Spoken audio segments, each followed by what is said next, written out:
মৰমৰ ছাত্ৰ ছাত্ৰীসকল, প্ৰথমতে মোৰ ইউটিউব চেনেললৈ তোমালোক সকলোকে স্বাগতম জনাইছোঁ। আজি মই তোমালোকৰ তৃতীয় শ্ৰেণীৰ আমাৰ চৌপাশৰ পৰিৱেশৰ পঞ্চম পাঠ অৰ্থাৎ যিটোৰ 5 নম্বৰ লেচন, সেই লেচনটোৰ বাগিচালৈ যাওঁ ব'লা এই লেচনটো মই ধুনীয়াকৈ বুজাই দিম। আৰু এইটো পাৰ্ট 1 আৰু পাৰ্ট 2টোত ইয়াৰ প্ৰশ্নোত্তৰখিনি আছে, সম্পূৰ্ণ প্ৰশ্নোত্তৰ। তোমালোকে যদি সেই লেচনটোৰ প্ৰশ্নোত্তৰখিনি চাব বিচাৰা তেনেহ'লে মোৰ এই ভিডিঅ'টোৰ পাৰ্ট 2 সেইটোলৈ যাব লাগিব। আৰু এই পাৰ্ট 1ত তোমালোকে আজি এই লেচনটো ধুনীয়াকৈ মই তোমালোকক বুজাই দিম। এতিয়া আহাচোন আমি এই লেচনটো ধুনীয়াকৈ বুজি লওঁ। বাগিচালৈ যাওঁ ব'লা। এদিন ৰুণু বাইদেৱে প্ৰণৱ, আৰতি, জেনিফাৰ আৰু ছাজিদাক লৈ এখন বাগিচালৈ গৈছিল। বাগিচাখনত বিভিন্ন ধৰণৰ গছ-গছনিয়ে ভৰি আছিল। ৰেণু বাইদেৱে তাত থকা গছ-গছনিবোৰৰ বিষয়ে তেওঁলোকৰ আগত সুন্দৰকৈ বৰ্ণনা কৰিছিল। ৰেণু বাইদেউ অৰ্থাৎ ৰেণু বাইদেৱে কৈছে, তোমালোকে বাগিচাখনৰ গছ-গছনিবোৰলৈ চোৱাচোন। এইবোৰৰ কিছুমান গছ ওখ, কিছুমান জোপোহা আৰু কিছুমান চাপৰ আৰু লেহুকা। এনেধৰণৰ গছ-গছনিবোৰেই হৈছে উদ্ভিদ। প্ৰণৱে কৈছে, এইজোপা কি গছ বাইদেউ? ৰেণু বাইদেৱে কৈছে, এইজোপা বকুল গছ। আকৌ প্ৰণৱে কৈছে, সি গা গছডাল চুই চাই কৈছে, গছজোপা বৰ টান। তোমালোকে বাৰু বকুল গছ দেখিছানে? বকুল তোমালোকে হয়তো নিশ্চয় স্কুলত বা ক'ৰবাত দেখিছা। আকৌ ৰেণু বাইদেৱে কৈছে, বকুল গছৰ দৰে আম, কঁঠাল, জামু, আহঁত আদি গছবোৰ ডাঙৰ আৰু ওখ হয়। এই গছবোৰৰ গা গছবোৰ টান, শকত আৰু ডাল-পাতেৰে ভৰি থাকে। এনেধৰণৰ উদ্ভিদবোৰেই হৈছে বৃক্ষজাতীয় উদ্ভিদ। বৃক্ষৰ পৰাই আমি কাঠ পাওঁ। এতিয়া আমি কাঠ যে আমাৰ ঘৰৰ যিবোৰ আমি বিচনা হয়নে, চকী, দৰ্জা, খিৰিকী সেইবোৰ কি তাৰ কাঠবোৰ। সেই কাঠবোৰ আমি ক'ৰ পৰা পাওঁ? বৃক্ষৰ পৰা পাওঁ। কাঠেৰে ঘৰত ব্যৱহাৰ কৰা বিভিন্ন আচবাব যেনে চকী, মেজ, খাট, দুৱাৰ, খিৰিকী আদি তৈয়াৰ কৰি লোৱা হয়। অসমৰ শাল, হুলুং, বনচুম, তিতাচপা আদি বৰ মূল্যৱান বৃক্ষ। হুলুং অসমৰ ৰাজ্যিক বৃক্ষ। আহিব যে অসমৰ ৰাজ্যিক বৃক্ষ কি? তেতিয়া আমি কি লিখিব লাগিব? হুলুং। এইবাৰ জেনিফাই সুধিছে, বাগিচাত জকমকাই ফুলি থকা ফুলগছবোৰলৈ চাই তাই কৈছে, বাইদেউ এই ফুলগছবোৰ মই চিনি পাইছোঁ। এইবোৰ গোলাপ, নাৰ্জী, জবা আৰু খৰিকাজাই ফুলৰ গছ। তোমালোকে দেখিছা নহয়, এইজোপা কি গছ? এইজোপা নাৰ্জী। এইজোপা কি হয়? এইজোপা গোলাপ। এইজোপা কি? এইজোপা খৰিকাজাই। আৰু এইজোপা কি? জবা। তোমালোকে হয়তো এই ফুলবোৰ তোমালোকৰ ঘৰত আছে, নহয় তোমালোকৰ ঘৰত নাথাকিলেও তোমালোকে হয়তো এই ফুলবোৰ নিশ্চয় দেখিছা। তাৰপিছত ৰেণু বাইদেৱে কৈছে, এই গছ কেইজোপা যে দেখিছা, এইবোৰ বৃক্ষতকৈ চাপৰ আৰু জোপোহা। গা গছবোৰ বৃক্ষৰ দৰে শকত নহয়। এই গছবোৰেই হৈছে গুল্মজাতীয় উদ্ভিদ। ডালিম, নেমু, জেতুকা আদি গুল্মজাতীয় উদ্ভিদ। তোমালোকৰ পৰীক্ষাত যদি গুল্মজাতীয় উদ্ভিদৰ বিষয়ে আহে তেওঁলোকে কি লিখিব লাগিব? যে যিবোৰ গছ বৃক্ষতকৈ চাপৰ আৰু জোপোহা, গা গছবোৰ বৃক্ষৰ দৰে শকত নহয়, সেই গছবোৰকে কি বুলি কোৱা হয়? গুল্মজাতীয় উদ্ভিদ বুলি কোৱা হয়। যেনে গুল্মজাতীয় উদ্ভিদ হৈছে কি হ'ব তোমালোকৰ? ডালিম, নেমু, জেতুকা আদি। দেখিছানে? এইজোপা কি গছ? এইজোপা ডালিম গছ। আৰু এইজোপা কি গছ? এইজোপা নেমু গছ। আকৌ আৰতিয়ে সুধিলে, বগাই যোৱা এই উদ্ভিদবোৰৰ নাম কি? তাই দেখিছে এনেকৈ উদ্ভিদ কিছুমান বগাই আছে। আৰু এই উদ্ভিদবোৰৰ নামটো তাই কি সুধিছে বাইদেউক দেখি? তেতিয়া বাইদেৱে কৈছে, এইবোৰ হ'ল পুৰৈ শাক আৰু ওচৰতে বগাই যোৱা সৰুজোপা হ'ল লাও। দেখিছানে? এইজোপা তেতিয়াহ'লে কি? পুৰৈ শাক। আৰু এইজোপা হৈছে লাও। তোমালোকে নিশ্চয় লাও গছ দেখিছাই। তাৰপিছত প্ৰণৱে সুধিছে, বাইদেউ এই লাও আৰু পুৰৈ শাকৰ বাবে বাঁহৰ চাং কিয় সাজি দিয়া হৈছে?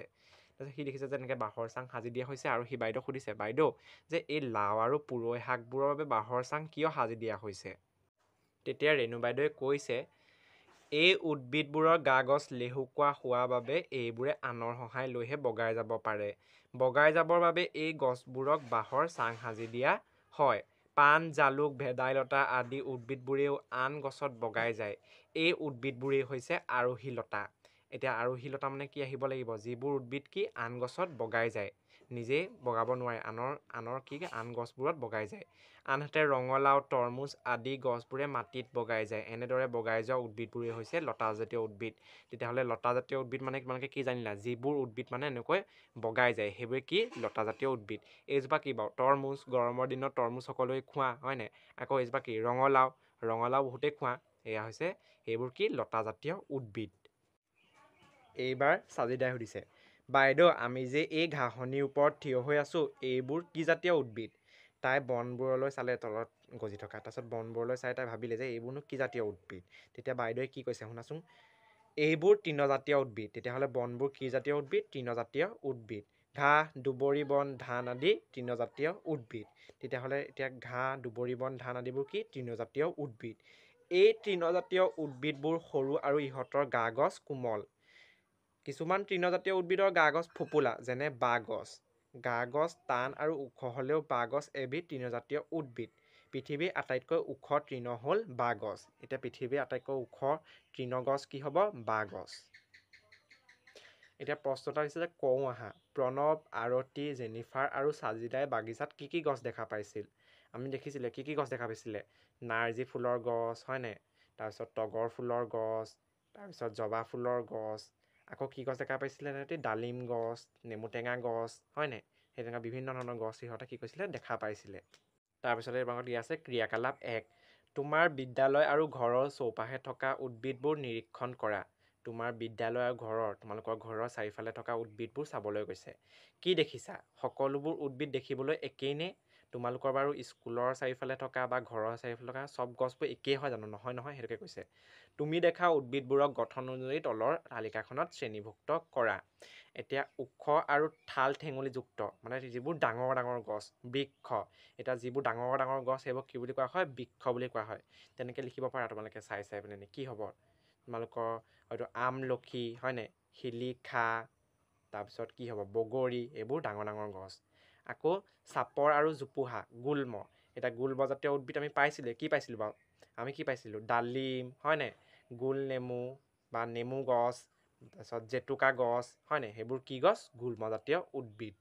গা গছ লেহুকা আৰু বগাই যোৱা। এতিয়া গা গছ বগাই যোৱা আৰু লেহুকা কি পাইছিলোঁ বাৰু আমি, সেইবোৰ লতা দিছেনে, লতা। এতিয়া কি লিখিব লাগিব আমি, কি পাইছিলোঁ বাৰু, কি পাইছিলোঁ, তৰমুজ, তাৰপিছত পাণ, জালুক, ভেদাইলতা হয়নে, তাৰপিছত ৰঙালাও, সেইবোৰ কি হ'ব, লতা। গা গছ সৰু আৰু কোমল, গা গছ সৰু আৰু কোমল কি হ'ব, তৃণ আমি কি পাইছিলোঁ বাৰু, কি পাইছিলোঁ, ঘাঁহ, দুবৰি বন, ধান হয়নে, তাৰপিছত কি পাইছিলোঁ, বাঁহ গছ। সেইখিনি ইয়াত লিখিব লাগিব, তোমালোকে লিখিবা ইয়াত, তোমালোকৰ হয়তো স্কুলত এয়া লিখিবলৈ ক'ব। তাৰপিছত দিয়া হৈছে, ইয়াত দিছেনে বাকচটা তেনেকৈ দিয়া হৈছে আৰু আকাৰ আৰু গঠনৰ ওপৰত ভিত্তি কৰি উদ্ভিদক 4টা ভাগত ভাগ কৰিব পাৰি। এতিয়া আকাৰ আৰু গঠনৰ ওপৰত ভিত্তি কৰি উদ্ভিদক কেইটা ভাগত ভাগ কৰিব পাৰি, 4টা ভাগত। কি কি ভাগ কেইটা, যেনে তৃণ, লতা, গুল্ম আৰু বৃক্ষ। আমি পাই আহিছিলোঁ হয় নাই আগত, তৃণ, লতা, গুল্ম আৰু বৃক্ষ, এইকেইটা নামকেইটা তোমালোকে মনত ৰাখিবা। গছ গছনিবোৰ আমাৰ বাবে বৰ উপকাৰী, এইবোৰৰ পৰা আমি শাক পাচলি, ফুল ফল আদি পাওঁ। ক্ৰিয়াকলাপ 2, বিভিন্ন ঋতুত বিবিধ শাক পাচলি খেতি কৰা হয়। বছৰৰ সকলো সময়ত সকলো ধৰণৰ শাক পাচলি খেতি কৰা হয়নে? শিক্ষকৰ সহায় লৈ তলৰ তালিকাখন প্ৰস্তুত কৰা। তোমালোকৰ হয়তো বিদ্যালয় এইখিনি কৰাই দিব, তথাপি এতিয়া আমি জানি লওঁচোন আহা, যে বাৰিষা কালত কৰা খেতি, ইয়াত ভাগ কৰি দিছে যে বাৰিষা কালত কৰা খেতি আৰু খৰালি কালত কৰা খেতি। এতিয়া বাৰিষা কালত কৰা খেতি কি হ'ব, মানে বাৰিষা কাল মানে কি, বৰষুণৰ সময়ত। এতিয়া বৰষুণৰ সময়ত তোমালোকে বাৰু কি খেতি কৰা দেখিছা, বৰষুণৰ সময়ত কি খেতি কৰা হয় বাৰু, আমি কি খেতি কৰোঁ, তিয়হ হয়নে, ভেন্দি, কোমোৰা, ধুন্দুলি, পটল হয়নে, এইবোৰ কেতিয়া কৰা হয়, এইবোৰ বাৰিষা কালত কৰা হয়। আৰু তোমাৰ যিবোৰ খৰালি কালত কৰা হয়, খৰালি কালত কি কৰা হয়, ৰঙালাও, খৰালি কালত কৰা হৈছে ৰঙালাও, তাৰপিছত কি হ'ব, ভোল, জিকা হয়নে, কোমোৰা আদি কেতিয়া কৰা হয়, খৰালি কালত কৰা হয়। তোমালোকে নামবোৰ ধুনীয়াকৈ স্কুলত শিকাই দিব, নহ'লে তোমালোকে মা দেউতাৰ পৰা সহায় লৈ লিখিব পাৰা। আমাৰ চাৰিওফালে বিভিন্ন ঔষধি গুণ থকা উদ্ভিদো আছে। এতিয়া আমাৰ চাৰিওফালে কি আছে, ঔষধি গুণ থকা উদ্ভিদো আছে। এইবোৰ হৈছে নিম গছ হয়তো তোমালোকে দেখিছা, ছালকুঁৱৰী মানে কি, এল'ভেৰা, তুলসী, নৰসিংহ, মানিমুনি, ভেদাইলতা, মচুন্দৰী, দুপৰটেঙা, পদিনা আদি। তেতিয়াহ'লে এই গছবোৰ কি গছ? এইবোৰ ঔষধি গুণ, মানে এইবোৰ ঔষধৰ সমান গুণ আছে এই গছবোৰত। তোমালোকক হয়তো মা দেউতাই নিমৰ পাত ভাজি খুৱায় কেতিয়াবা, হয়নে? তুলসীৰ ৰস খুৱায়, কাহ হ'লে কি খুৱায়? তুলসী আৰু মৌ জোলৰ ৰস, তাৰপিছত নৰসিংহ, মানিমুনি। কিন্তু তোমালোকে এইবোৰ খাব নিবিচাৰা, কিন্তু এইবোৰ খাব লাগে। এইবোৰ খালে আমাৰ কি হয়? আমাৰ যিবোৰ বেমাৰ আজাৰ থাকে সেইবোৰ আমাৰ নহয়। ইয়াত দিয়া আছে দেখিছানে? ছালকুঁৱৰী, ছালকুঁৱৰী মানে কি? এল'ভেৰা। তুলসী, তুলসী মানে কি? তুলসী, তোমালোকে তুলসী সকলোৰে ঘৰত থাকেই। মানিমুনি, নৰসিংহ, দুপৰ টেঙা, নিম, মচুন্দৰী, পদিনা, ভেদাইলতা। দেখিছানে? এইবোৰ উদ্ভিদবোৰৰ নামবোৰ তোমালোকে ভালদৰে চাই এইখিনি মনত ৰাখিবা। ক্ৰিয়াকলাপ 3, তোমালোকৰ অঞ্চলত ঔষধি গুণ থকা কি কি উদ্ভিদ আছে? নামবোৰ লিখি এখন তালিকা প্ৰস্তুত কৰা। এতিয়া তোমালোকে সেইখিনি আগত পাই আহিছিলা। তাৰ তোমালোকৰ ওচৰত তোমালোকৰ অঞ্চলত কি কি তুমি দেখিছা সেই নামখিনি ধুনীয়াকৈ লিখিবা। উদ্ভিদৰ অংশসমূহ, তলৰ ছবিত দেখুওৱা ডালিম গছজোপাৰ বিভিন্ন অংশবোৰ ভালদৰে নিৰীক্ষণ কৰা। এজোপা কি গছ? ডালিম গছ। আৰু ইয়াৰ বিভিন্ন অংশবোৰ তোমালোকক এতিয়া বুজাই দিম। এতিয়া এই গছজোপাত তোমালোকে যে সেই সেউজীয়া এইবোৰ কি বাৰু? এজোপা গছত এইবোৰ সেউজীয়া কি? এইবোৰ পাত, হয়নে? তোমালোকে সকলোৱে জানা যে এইবোৰ কি? পাত। আকৌ এইবোৰ যে ৰঙা ৰঙা সৰুকৈ ফুলবোৰ দেখিছানে? এইবোৰ কি? এইবোৰ ফুল। ইয়াত লিখি দিছে দেখিছানে? এইবোৰ ৰঙা ৰঙাবোৰ ফুল। আৰু তোমালোকৰ হয়তো দেখিছাই যে এইবোৰ ৰঙা ৰঙা এইবোৰ কি? ডালিম। আৰু এইবোৰ হৈছে ফল। গা গছ দেখিছানে? এইজোপা যিডাল এনেকৈ এইডাল কি বুলি কয়? গা গছ বুলি কয়। আৰু এইবোৰ কি? মাটিৰ তলত। এইবোৰ হৈছে শিপা। দেখিছানে? পাত, ফুল, ফল। কৰি চাওঁ আহা। গছৰ পুলি এটা ভালদৰে উভালি আনি চোৱা। কি দেখিছা? তোমালোকক গছৰ পুলি এটা, সৰু গছৰ পুলি এটা উঘালি আনিবলৈ কৈছে। তাৰপিছত তোমালোকক কি দেখিছা সুধিছে। তোমালোকে বাৰু চাবাচোন গছৰ পুলি এটা, সৰু গছৰ পুলি এটা উঘালি আনি। গছপুলিটোৰ মাটিৰ ওপৰত থকা অংশটোৰ নাম কি? এই অংশটোৰ নাম কি হ'ব পাৰে? এইডাল আমি কি পাইছিলোঁ? গা গছ, হয়নে? গছপুলিটোৰ মাটিৰ তলত সোমাই থকা অংশটোৰ নাম কি? মাটিৰ তলত সোমাই যে আছে এইবোৰ কি হ'ব? মাটিৰ তলত যিবোৰ সোমাই আছে সেইবোৰ কি? শিপা, হয়নে? পাই আহিছোঁ আগত। তাৰপিছত কৈছে গা গছ। এতিয়া গা গছ কাক বুলি চাওঁচোন আহা। উদ্ভিদৰ মাটিৰ ওপৰত থকা অংশটো হ'ল গা গছ বা কাণ্ড। গা গছৰ পৰা ডাল, পাত বা ঠাল ঠেঙুলি আদি ওলায়। দেখিছেনে? উদ্ভিদৰ মাটিৰ ওপৰত থকা অংশটো কি? গা গছ বা কাণ্ড। এইডাল গা গছ বা কাণ্ড। তাৰপিছত কৈছে শিপা। উদ্ভিদৰ মাটিৰ তলত থকা অংশটো হ'ল শিপা। মই কৈছিলোঁ যে উদ্ভিদৰ মাটিৰ তলত যিবোৰ আছে সেইবোৰ কি? শিপা। উদ্ভিদে মাটিৰ পৰা শিপাৰে পানী আৰু খনিজ লৱণ শোষণ কৰে। এতিয়া শিপাৰ কাম কি? শিপাই পানী, মাটিৰ তলত যে পানী থাকে আমি জানো, সেই পানী কি কৰে? সি শুহি আনে। আৰু খনিজ লৱণ কি? যিবোৰ উদ্ভিদে সৰু সৰু যিবোৰ আমাৰ যেনেকৈ উদ্ভিদৰ খাদ্য শিপা। উদ্ভিদৰ মাটিৰ তলত থকা অংশটো হ'ল শিপা। মই কৈছিলোঁ যে উদ্ভিদৰ মাটিৰ তলত থকা অংশটো কি? শিপা। উদ্ভিদে মাটিৰ পৰা শিপাৰে পানী আৰু খনিজ লৱণ শোষণ কৰে। শিপাই মাটিত খামুচি ধৰি গছজোপাক থিয় হৈ থকাত সহায় কৰে। উদ্ভিদৰ শিপাই খহনীয়া ৰোধ কৰে আৰু মাটি সংৰক্ষণতো সহায় কৰে। উভালি অনা গছপুলিটোৰ গা গছ আৰু শিপা নিৰীক্ষণ কৰিবা আৰু তাক সযতনে ৰুই থবা। তোমালোকক যে ক'লে গছপুলি এটা উঘালি আনিবলৈ, উঘালি আনি ভালদৰে উঘালি আনিবা। আকৌ চাই পিনে কি কৰিবা? গছপুলিটো ধুনীয়াকৈ ৰুই থবা। লিখোঁ আহা। ডাঙৰ গা গছ এজোপা উভালিবলৈ চেষ্টা কৰা। পাৰিবানে? যদি নোৱাৰা কিয়? এতিয়া কৈছে ডাঙৰ গা গছ এজোপা উঘালিবলৈ। তোমালোকে এতিয়া ডাঙৰ যেনিবা আমলখি গছজোপা উঘালিব পাৰিবা জানো? নোৱাৰা। কাৰণ কিয়? এই গছজোপা ডাঙৰ আৰু শিপাবোৰ কি? মাটিৰ বহুত তললৈ সোমাই গৈছে, হয়নে? গতিকে সেই গছজোপা উভালাটো কি? অসম্ভৱ কথা। সেইকাৰণে গছজোপা উঘালিব নোৱাৰি। পাত। এতিয়া পাতৰ কথা কৈছে। উদ্ভিদে পাতৰ সহায়ত নিজৰ আহাৰ প্ৰস্তুত কৰে। ভীম গছৰ পাতৰ আকাৰ আকৃতি আৰু ৰং ভিন ভিন হয়। উদ্ভিদে পাতৰ সহায়ত নিজৰ আহাৰ প্ৰস্তুত কৰে মানে কি ক'লেনো? এতিয়া মানুহে খাদ্য কেনেকৈ প্ৰস্তুত কৰে? জুইত প্ৰস্তুত কৰে, হয়নে? তেনেকৈ উদ্ভিদে নিজৰ খাদ্য কিহত প্ৰস্তুত কৰে? পাতত প্ৰস্তুত কৰে। আৰু সেই পাতত প্ৰস্তুত কৰা এই খাদ্য যে প্ৰস্তুত কৰে তাক কি বুলি কয়? সালোক সংশ্লেষণ বুলি কয়। তোমালোকে হয়তো ডাঙৰ হ'লে এইবোৰ পঢ়িবলৈ পাবা। এতিয়া লিখোঁ আহা। তলত দিয়া উদ্ভিদৰ পাতবোৰ চিনাক্ত কৰি নামবোৰ লিখা। মই লিখি গৈছে। এইটো কি হ'ব বাৰু? এইটো পালেং শাক, হয়নে? এইটো পদিনা, এয়া তেজপাত, এয়া কলগছৰ পাত। টকৌ পাত, ঘাঁহ, ধনিয়া, পানী আমলখি বা পুৰৈ আমলখি বুলি কয় কিছুমানে। তাৰপিছত এইখিলা কিহৰ পাত? এইখিলা মধুৰি, হয়নে? এইখিলা কি পাত? এইফালে দুপৰ টেঙা। এয়া কি পাত? এয়া হৈছে কঁঠাল গছৰ পাত। আৰু এয়া কি? এয়া জবা ফুলৰ পাত। গছৰ পাতৰ গোন্ধ আছেনে? কিছুমান গছৰ পাতৰ বিশেষ গোন্ধ থাকে। উদাহৰণস্বৰূপে তুলসী, পদিনা, নৰসিংহ, ধনিয়া, ভেদাইলতা, নেমু আদি। গছৰ পাতৰ দৰে কিছুমান ফুলৰো গোন্ধ থাকে। যেনে কমলা, কঁঠাল, আম, মধুৰিআম, ৰবাব টেঙা আদি।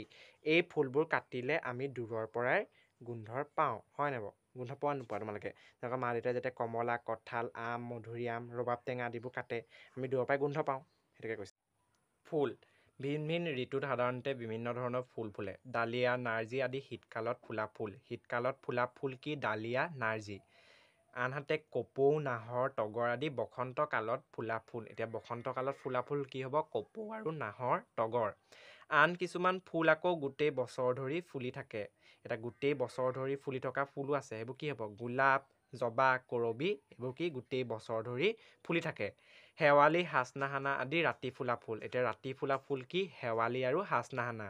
কিছুমান ফুল পানীত ফুলে, যেনে পদুম, ভেট। পদুম ফুল আমাৰ দেশৰ ৰাষ্ট্ৰীয় ফুল। তেতিয়াহ'লে আমাৰ দেশৰ ৰাষ্ট্ৰীয় ফুল কি? পদুম ফুল। কিছুমান ফুলৰ গোন্ধ আছে আৰু কিছুমানৰ গোন্ধ নাই। পখিলা, ভোমোৰা, মৌ-মাখি আৰু মৌপিয়া চৰাইয়ে ফুলে ফুলে পৰি ফুলৰ মৌ চুহি খায়। মৌ-মাখিয়ে ফুলৰ মৌ চুহি মৌচাক তৈয়াৰ কৰে। এতিয়া মৌচাক মৌ-মাখিয়ে কিহৰ ৰসেৰে তৈয়াৰ কৰে? ফুলৰ ৰসেৰে। লিখোঁ আহা। তলৰ ছবিত থকা ফুলবোৰ চিনাক্ত কৰি ছবিৰ তলে তলে ফুলৰ নামবোৰ লিখিবা। এতিয়া এইজোপা কি ফুল বাৰু? কপৌ ফুল হয় নাই? এইজোপা কি ফুল? এইজোপা গোলাপ ফুল। এইজোপা কি ফুল? এইজোপা জবা ফুল। এইজোপা কি ফুল? এইজোপা বেলি ফুল। এইজোপা কি ফুল? নাৰ্জী ফুল। পদুম ফুল। এইজোপা কি ফুল? শেৱালি ফুল। ডালিয়া ফুল আৰু জেচমিন ফুল। ফুলৰ পৰা ফল হয়। তোমালোকে হয়তো জানাই যে ফুলৰ পৰা কি হয়? ফল হয়। ফলৰ ভিতৰত বীজ থাকে। বীজ মানে কি? বীজ মানে হৈছে গুটিটো। এই বীজৰ অংকুৰণ ঘটি নতুন উদ্ভিদৰ সৃষ্টি হয়। মানে এই গুটিটোৰ পৰা কি হয়? গছৰ সৃষ্টি হয়। এতিয়া এইটো হৈছে আম। আম ফুল ফুলিলে, তাৰপিছত লাহে লাহে কি হৈছে? কলি হৈছে। ফুলৰ পৰা কলি হৈছে আমৰ। তাৰপিছত আমটো কি হ'ল? পকিছে হয় নাই? পকাৰ পিছত আমৰ ভিতৰতো কেনেকুৱা? গুটি। তাৰপিছত আমটো আমি খাই দিয়াৰ পিছত গুটিটো থাকি যায়। সেই গুটিটো দলিয়াই দিলে কিছুদিনৰ পিছত তাৰ পৰা কি হৈ যায়? গছ গজি যায়। তোমালোকে দেখিছানে কিদৰে গছ গজি গৈছে আমৰ গুটিটোৰ পৰা?